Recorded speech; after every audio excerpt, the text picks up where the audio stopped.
Welcome back to my rooftop garden here in Brooklyn, New York. We grow so many vegetables up here on the roof. I really encourage you to grow what you like to eat. It's easy to grow and it's a really great sense of pride to pick some things and then have it for lunch or dinner. And they taste the yummiest.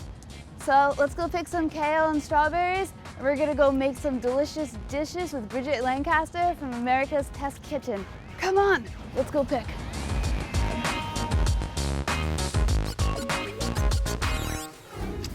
Hey Bridget. Hi Pamela. I brought us some kale and some basil from my rooftop farm in Brooklyn. That's amazing. So everything you grow right on top of your building in Brooklyn?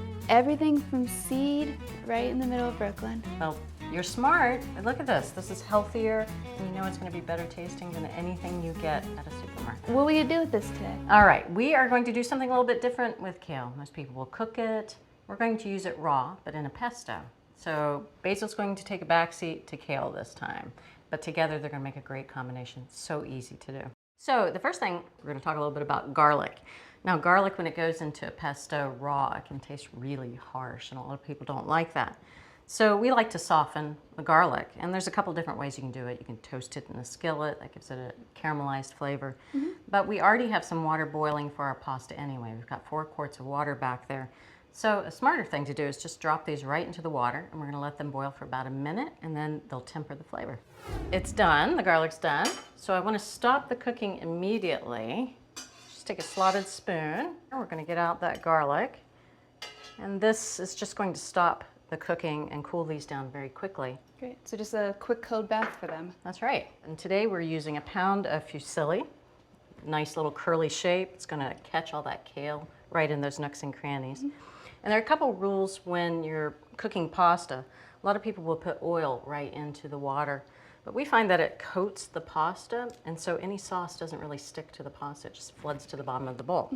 So instead we'll go ahead and we're going to put this 1 pound in, again 1 pound to 4 quarts of water, along with plenty of seasoning. A tablespoon of just regular table salt, or if you're using kosher salt, it's about 2 tablespoons. You definitely want to stir it for the first minute or so a few times to make sure it's all kind of not tangled up together or stuck together.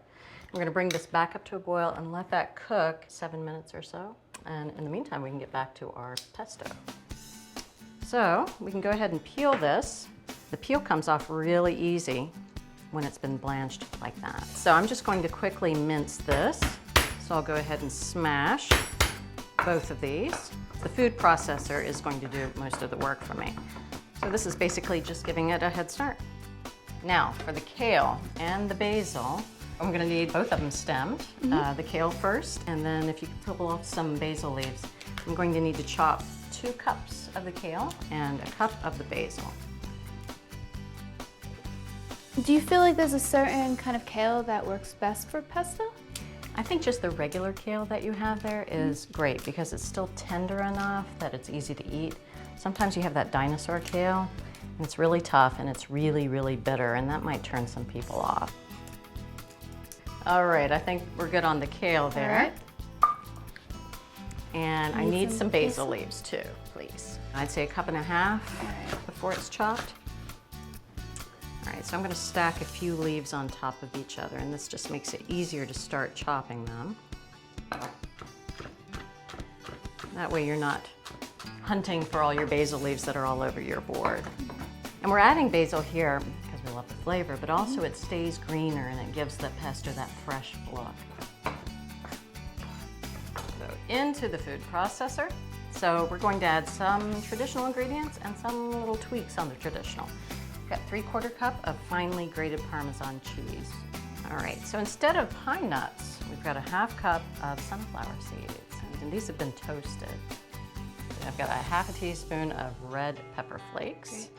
So we're gonna start chopping this down before we add the oil. Do about 30 pulses, 20 to 30 pulses.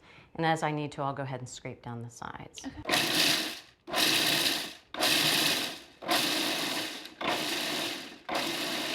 So for this next little trick, I'm gonna have you add a 1/2 cup of extra virgin olive oil. And we like to add it while the machine's running, and that way it kind of emulsifies and it evenly blends. So I'm gonna turn it on, you can slowly add it.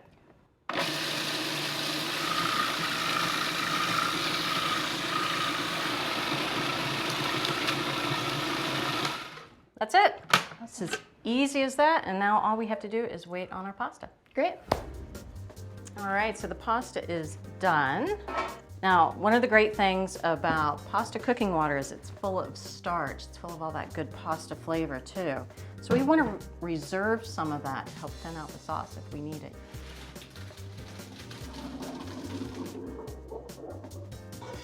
Back in the pot, because that pot is already warm and we don't want this pasta to cool down too quickly.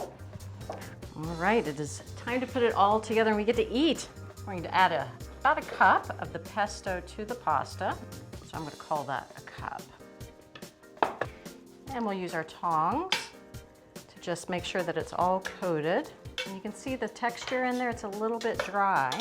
So I am going to add some of that pasta cooking water. Do you mind pouring in a little bit of that for me? That's perfect. You can loosen it up by adding just a little bit more water, and that is it. We are done. All right, we have a couple plates there. All right, this is the payoff here. All right, I'm so excited. Love to know what you think. You know what you're doing with this. Well, I had to do your kale justice and that basil, so you know, this pesto really brings out the best of those flavors. So fresh and so delicious. Thank you for bringing it. No problem. For this recipe and other great tips, check out Gardenieres.com. Thank you again. You're welcome.